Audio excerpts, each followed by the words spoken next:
ఎవరు పుట్టారు? హానోకు పుట్టాడు. ఈ సేతు వంశంలో, ఎనోషి వంశంలో ఇంకొక హానోకు పుట్టాడు. ఇద్దరు హానోకులు ఉన్నారు.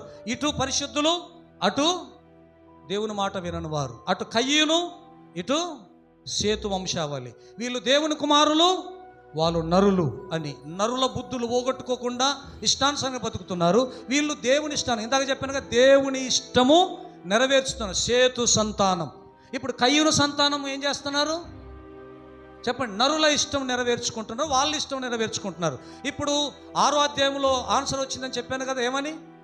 దేవుని కుమారులు నరుల కుమార్తెలు చక్కని వారని కంట్రోల్ తప్పి వాళ్ళని చేసుకొని చెడిపోయారు అని బైబిల్ ఉంటే, దీన్ని దేవదూతలు వచ్చి మనుషులతో పాపం చేశారు అని రాంగు బోధలు చేశారని చెప్పాను. దానికి ఆన్సర్ వచ్చింది, కయ్యూనుకు భార్య ఎక్కడి నుంచి వచ్చిందంటే మళ్ళీ వాళ్ళ అమ్మ నాన్న ఆడపిల్లల కన్నాకు వచ్చింది.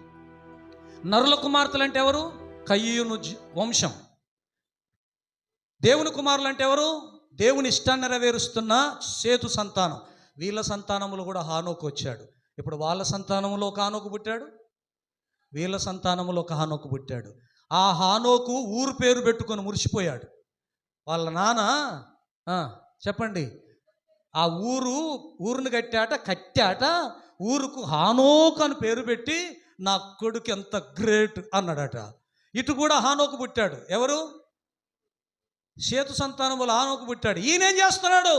దేవుని అడుగు జాడల్లో నడుస్తూ నడుస్తూ నడుస్తూ దేవుని దగ్గరికి వెళ్ళిపోయాడు.